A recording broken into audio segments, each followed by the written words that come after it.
Welcome back to W Rated, the podcast where we willingly watch the world's worst rated movies. You join me, Claire, here. This is the second half of our conversation with Matt and Daryl from Is Paul Dano Ok? We spoke about Mortal Kombat Annihilation from 1997, and in this part we discuss our top 3 video game movies, or shows or short films of all time. Thanks for listening. Please do give us a like, rating or review, and apologies in advance. It turns out I was a lot drunker than I thought during this episode. I've done my best at editing out my annoyances. Thank you for putting up with us. Should we talk about some films that we do like? We've chosen the top 3 for this, but we were on the border about this because we were potentially going to choose some fighting films, which you guys would have absolutely smashed out of the park, but me and Claire would have struggled to. Although I did pull one together, if need be. But I think we are gonna go for video game adaptations for this because we were surprised we hadn't done them before for any of the previous video game adaptations. But I think we were saving it for something where we didn't have another option. Daryl, this was your choice for the episode. Would you like to go first with one of your top 3 video game adaptations to film or TV or any other creative way of doing it that you like? There's no rules here. Mortal Kombat 995. Why not? Yeah, fuck Don't it. need you to explain why. I'm gonna plead Claire's letterbox post. If I was a 12-year-old boy in 995, I was a 12-year-old boy in 995. So there you go. There you go, Matt. What say you? Well, I had a look at this whole list, and it is really hard to find 3 good ones. I'm going to pick out Werewolves Within from 2021, which I saw that film not really knowing it was a game adaptation, but it's a sort of a fun mystery whodunit. It's a good film first and a game thing second. So that's something I'm pulling out because I'm trying to just go with movies as well. Like I'm trying to leave TV out, even though TV is becoming more of a thing recently. Yeah, well, I said that, and I've either got a TV show that's a video game adaptation, or I've got a general game adaptation that's a film. So maybe I'll save that one till last, then I'll decide which one to go for. But Claire, you're welcome to go first. I can't remember. Sonic the Hedgehog. Nice. I don't remember my life without the blue hedgehog. He's just always been there. He's lovely. I love it. He's running. He's fast. Sometimes he drowns. That's life. And were you as horrified by the original design of Sonic the Hedgehog as the rest of the world? What the fucking fuck were any of them fucking thinking? PR stunt. That's what they were thinking. I literally had a conversation today about I don't believe in conspiracy theories, but my sister-in-law does. And I was like, I don't think there's any conspiracy theory. I like conspiracy theories, but I don't think there's any I actually buy into. Fine. But no, actually, the Sonic the Hedgehog being fake, that is a conspiracy theory I do buy into. No one would ever have put that trailer out thinking that would have been a good fucking movie. I can't. Nope. No way. I buy into that. Speaking of other animated rodents, I am gonna go for Detective Pikachu. Hey! For mine. I don't think I've ever really played any Pokemon, but Pokemon anime series was certainly on the TV in my house. And when this film came out, I wasn't really interested in it at all. I watched it and I was like, this is totally a different vibe, tone, angle than I ever thought. And Pikachu wears a little hat and a magnifying glass, and it's just a good time. A really good time. Have you watched Netflix's original series, Pokemon Concierge? I haven't, but I really need to. As a lover of puppets and a fan of Pokemon, I just need you to know when you do choose to watch it, your life will be destroyed. It is the most adorable shit you will ever live through. Yeah, I really do need to get on that. That has been recommended to me by a few people. So that will be next on my list off the back of this. Shall we loop back round again? Have we done everyone? Daryl? Cool. So seeing as one of you went for what was next on my list and the other went for the alternate I was going to throw in. I'm going to throw in a fucking wild card here. Go on. That's what we love to 2007... Uwe Boll's Postal. Oh, not Daisy's on the bottom face 100. is Not like, on the bottom 100. I mean, I and just I've heard it remember- discussed in your episodes. Yeah. Yeah. I For can't a remember why reason. it was so. Because it is tasteless and vile in much the Yeah. same way that the Postal video game is. In terms of a perfect, it's the only time Uwe Boll is clearly understood because of his kind of standpoint as a German man looking at the excess and disgustingness of what he considers America of a post-Bush, Right. post 9/11 landscape to be. It for the reason alone that it has a music video called The Magic Sound, which is a lovely track actually, which ends with nuclear annihilation, these bombs going off, with Osama bin Laden and George W. Bush holding hands and skipping through poppy fields as the world is blowing up. And it's a whole post 9/11 vibe. And the film is not nice, not good, it's abhorrent, but that game from the late 90s, that kind of this is it's perfect. It's analogous of the other thing in the most spectacular way, and I think it was kind of by accident. And so yeah, I'm throwing in that wild card. Whew, yeah, there you go. I appreciate the wild card. One thing to say, the cult leader in that is played by the guy that does the voice of Flick in A Bug's Life, which is rather disturbing. So I'm very intrigued. Very, very intrigued. Matt? I'm going to shout out OG Tomb Raider, Angelina Jolie's first film. It came out in that post The Mummy era when adventure films were kind of fun and breezy again. And I think it hit at the right time in the zeitgeist. I think Jolie is great. I don't think I've even seen Cradle of Life properly. I know it's I know it's on ITV all the fucking time. But that first one with there's parts of it that just burned into my brain, like the training part at the start and everything with the big temple at the end. And you've got Ian Glenn and then Daniel Craig and that guy off Green Wing and Rimmer from Red Dwarf. It's just like a bizarre cast. But I think that was the first real attempt to do a blockbuster video game film sort of after this period we're looking at now, and it kind of revitalized it all. And I think it stands Excellent casting as well, I think, with Angelina Jolie. She was the new Mummy. Yes. Claire? So, I grew up a child of the 90s. I love Sonic the Hedgehog. Did you know the only thing I love more than Sonic the Hedgehog? Tails from Sonic the Hedgehog 2. Right.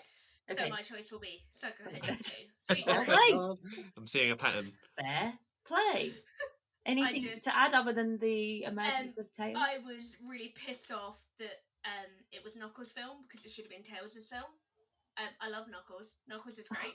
Please revert back to me when we come to. No, but I've just remembered that the videos of Idris Elba in the booth where he's wearing the Knuckles like hands, and he's just and he's just saying all of his lines like la la la la, and then it just cuts, and then he's doing another line, and he's just got these hands on. Oh my god, it's just too funny. I have dishonored my marshmallow. I have dishonored my marshmallow. Team Sonic, who picked that name? He is much more impressive than the hedgehog I fought previously. He is much more impressive than the hedgehog I fought previously. He is much more impressive than the hedgehog I fought previously. My one, I think, might be quite controversial actually, because I don't remember it getting a lot of, if any, good reviews. I think everyone thought it was quite soulless, but I really liked the Super Mario Bros. Movie from a couple of years ago. Yeah. Oh, you do like it? Oh, okay. Because maybe I was just heard a few very negative voices about it. We have a few mutual friends that really hated it. Yeah. Okay. Men so in I their thought 40s. I was like, oh. Not quite. Men in their 20s, actually. Oh. Right, yeah. They didn't live through the 90s. No. They didn't understand They don't what we know. went I don't have an through. opinion. They were bedwetters when the Galaxy games came out. My goodness. I think I'm in their group, but I I respect you. So Mario Galaxy, like the new film, that was Edith's, like my daughter's first like full film at the cinema. She'd done like she'd pieced out at like Despicable Me, whatever the most recent one was, because a man turns into a fucking cockroach, and she was like, "Nope," and we walked out. Respect. She was just like, no, Absolutely I'm no. here for the popcorn, fuck all else. And she loved the first Mario film. The minute the day it came out on home release, I bought it. She Yeah. loved it to pieces. And Uncle Matt had to come to the cinema, and we sat there Yeah. and all watched it as a family, as we should. And she's so Mario appealed now, it's Yeah. crazy. Yeah.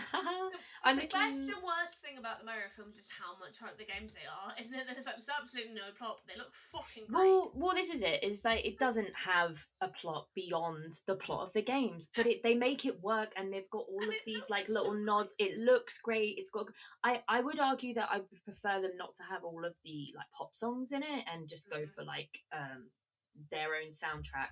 But then you've got Peaches as a song. I think the voice acting's most of it is fantastic. If not, it's really serviceable. It's just a good time. It's very cozy, wholesome. I think they did a very, very good, solid job of it without trying to make it something completely new and distance from the game. I think it is very respective of the game and a love letter to the game without going too crazy beyond to something else. So I'm very interested to see if I think the same of Galaxy. I think it's very fashionable, and it has been for years, to just poo-poo Illumination films generally. And it's like, but where does this why? It's a bit snobbery-ish. It's like how we were talking about the DreamWorks pictures in the aughts through the 2010s. Yeah, but they're good at what they do. They make family films that are more skewed towards the kids versus Pixar, which tries to do the whole family. But arguably, Pixar, people say they've fallen off in what they do and everything. But I don't know. What if sequels had feelings? Well, I mean, I understand why people I think people are just a bit jaded by the whole output of IP and everything like that. But I think for a Super Mario Bros. Film to come out when it did, when was it, like 2023? I think it did a really, really good job. I think it will be quite timeless. I don't think it will be very dated in that era. Rather than trying to make it like, oh, we've got Ice Spice singing the SpongeBob song that has 2 words in it. I digress. Daryl, would you like to give a wee background again? Sorry, I can't keep. There's too many of us this time. I can't keep count. I'm gonna go a bit off kilter here. I'm gonna go with a short film from 2018 from Nikita Orninsky, and this is there's a game called Papers, Please. And it's mainly for laptops or whatever, but it's something that there is like an iPad version that's really, really great. The whole game is you're a border control person at some Cold War-esque Eastern Bloc state, and the whole game is you have to look at people's passports and papers in order to see if does it all check out, does it look like them, stamp them, let them through. But then as the game progresses, the state imposes more and more restrictions on people, and it gets much, much harder, but you still need to get through a quota of. So it's a really kind of tough, and it's all about the intricate details. And this short film absolutely perfectly encapsulates that in the games, and it's kind of amazing. I'm glad it's not a feature film. I don't think it could extend to an 80-minute film, but for the origin of the paper. Yeah, no, it's like, I think it's like 15 minutes or 12 minutes tops, but I'm just looking brilliant. up screenshots of the game right now, and it looks amazing. It's cracking. So I can imagine. Yeah, that sounds really good. Love that. Looking outside of the typical feature films, because you're right, there's so many games I think that would be better at adapted to short. Just recognize the space you're playing in, try not to make it something else, and stretch it out, and it loses its point. I'd be really intrigued to watch that one. I think it's just on YouTube. It's just there. Oh, brilliant. Cool. Matt, and your third? I think my third one realistically is again 1995 Mortal Kombat. But just to throw another one in the mix, another short film is the one from Dan Trachtenberg from a few years ago, Portal No Escape. So Portal 1 and 2, incredible games. And he basically did a short fan film, essentially, which really did capture the vibe and the tech with the portal gun and everything. And I think it was just shown at Comic-Con one year. But then he obviously went on to do 10 Cloverfield Lane and the Predator films of late. So it was a real good calling card there. So yeah, realistically, Mortal Kombat, but like Nice. I think looking at other avenues, that's one, and that's like Portal 2 is probably one of my top 10 games ever made. I think so. I think it's really hard to adapt, but short form did a cracking job. Nice. Learning a lot outside of the quite limited list, I would say, of video game adaptations feature length. Claire, what about you for your third? Oh, we're not even saying it. We all know it's Sonic the Hedgehog 3. Right. Any comments at all on this? I haven't seen this one, so I loved Sonic the Hedgehog. I loved Sonic the Hedgehog 2, but was angry that it should have been Tails' movie and they brought Knuckles in. So then I was like, and then there was a Knuckles TV show before Sonic the Hedgehog 3. So I was like, what are we doing with Sonic the Hedgehog 3? Because I want Amy Rose, little pink hedgehog lady. I know her from marrying Sonic at the Olympics, don't worry. They didn't bring Amy Rose in. They brought in Shadow the Hedgehog. Fucking weird clone. You're like, space. the boy hedgehogs? I don't want the boy hedgehogs. Some with the boy hedgehogs. Give me the one pink girl hedgehog. Yeah. Oh, but she's coming. Sonic 4, she's coming. Oh, really? Okay. I am gonna go for the video game adaptation that's a TV show, but I'm gonna be even more specific and say only season 1 of The Last of Us. Because season 2 ruined the fuck out of it. And that wasn't that bad. As someone who never watched it and never played it, how spoilers. A key character dies in the second season, and it is the most heart-wrenching thing you've ever seen when you're playing the game and watching the cutscene. And the way that they do it is so like inconsequential, over shot badly.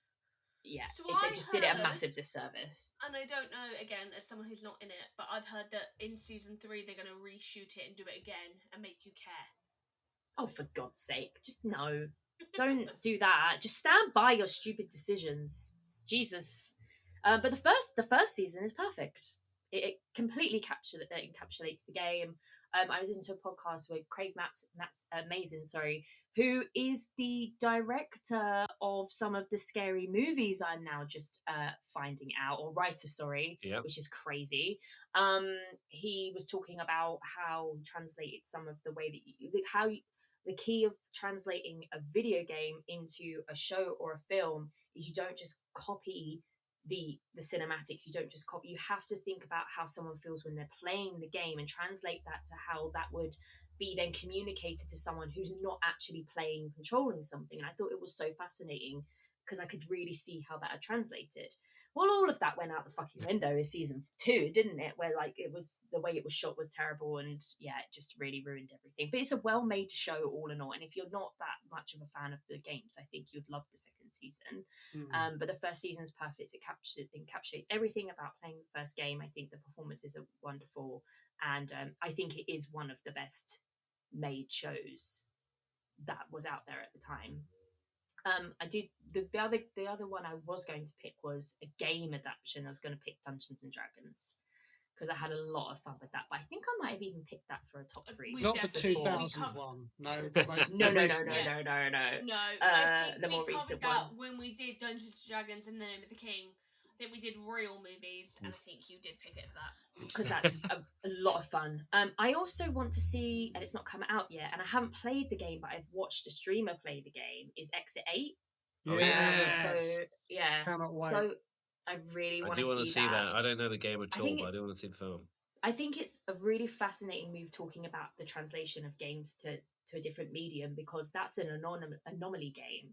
For those who don't know what that is, it's just a case of moving through a very limited space over and over again. You can't move. If you notice something different, you have to do something or turn back. You can't go forward. If you go forward, something bad happens, and they're usually horror games. And this is one that I don't think came out too long ago as a game, a Japanese game. And, it looked kind of, nondescript, kind of boring at first, but as you kind of watch someone play it, it goes to some really dark places. So I thought it was absolutely fascinating. It makes so much sense, but it's so fascinating how that can be translated directly to a horror film. And I think horror games and films have the easiest or most the translation the way you feel playing a horror game is very similar to how you feel watching a horror film. So I think they've got a good connection to each other. You so get I just that wanted to visceral shout that one out as experience lined up quite well. Yes, indeed. So that was all of our top threes. Thank you very much for sharing, everyone, and thank you so much for coming onto the podcast, guys. We've been very excited to have you on, and it's been such a fun time, as I knew that it would be. I'd love for you to chat a little bit about what you've got going on, anything you want to plug, the podcast, anything you want to talk about, and where our listeners can find you or get in contact or listen to your stuff. Away. Me? Yeah. Shit, this is normally This what is you your do at episode. the end of a fucking hour. I can take a break. Okay. Daryl, this is your episode. Yeah, I do know. this. So yeah, suddenly I've gone from co-pilot to pilot. Right. So okay. So we run Is Paul Dano Ok? A podcast that has now covered every single film, TV show, commercial that man has been in, and an album that he has released. And so from later seasons, we've kind of done and we've cherry picked specific actors, character actors with seasons from Judy Greer, Clancy Brown, Hiroyuki Sanada, who is Scorpion in the 2021 Mortal Kombat. Rachel Weisz, I'm wearing my Vice City t-shirt right now because the game thing, you know what I'm doing. So our latest season, which will come out a little bit later down the road, but people know what it is all about the actress Anne Dowd, and the season is called Well Anne Dowd. And just spoiler alert, there are maybe 2 other people in this room who may be guesting on the season. I mean the virtual room. Fucking don't The virtual room, indeed. That may be guesting on the season 2. So sizzle, stay tuned. You can find us on Blue Sky. Is Paul Dano Ok? And that's basically and Instagram as well. Yep. And that's about it now, right? That's about that's it. Amore. Yeah.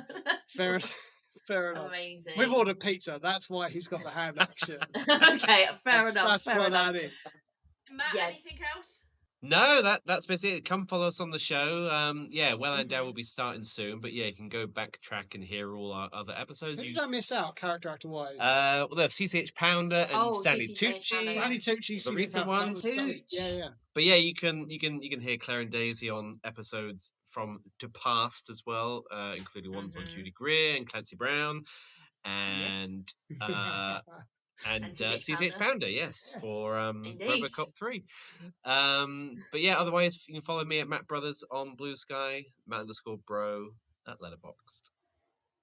Amazing. Yeah, if come for the very cleverly titled, pun intended titles, and stay for the wonderful explorations of all of these character actors who you might not have heard of, but I really encourage you to go and take a look at their filmography, look at the episodes. You definitely would have seen these people in all sorts of stuff that you wouldn't have expected, and just give it a go because their performances are really stellar. So you might have some extra stuff to add to your watch list. Oh yeah. Claire, where can we find you?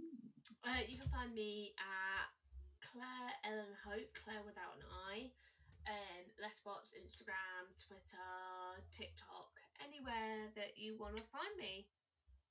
And then we as a podcast are still on Twitter at WRatedPod and Instagram and WRated at Letterboxd. How are we feeling about the TikTok? We exist on TikTok. We exist, okay. I'm a tired human. Get the follows in on TikTok now. And then be amazed when the content appears. I've not mentioned it enough on this episode, but I'm really pissed off about that really negative review. So if you follow us on any T-shirt, own it.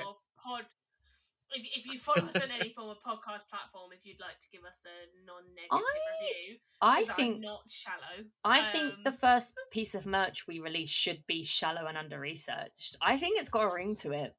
That screams anything you decide to do that's like an extra thing, maybe on Patreon or whatever, that's what you Yes. call the Show show. and under research. I fucking love it. I'll be Perfect. all over that. Oh my god, yeah. You got to own it. You got to own it.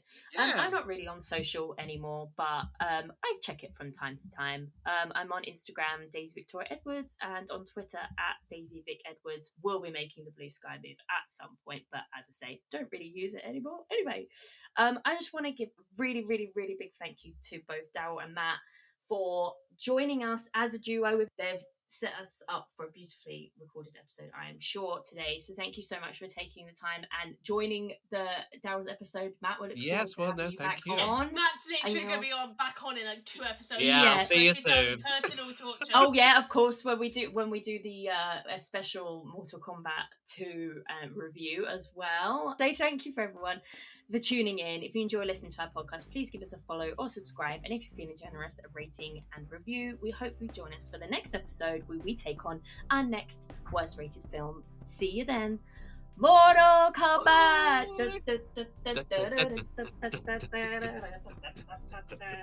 Okay, you may leave.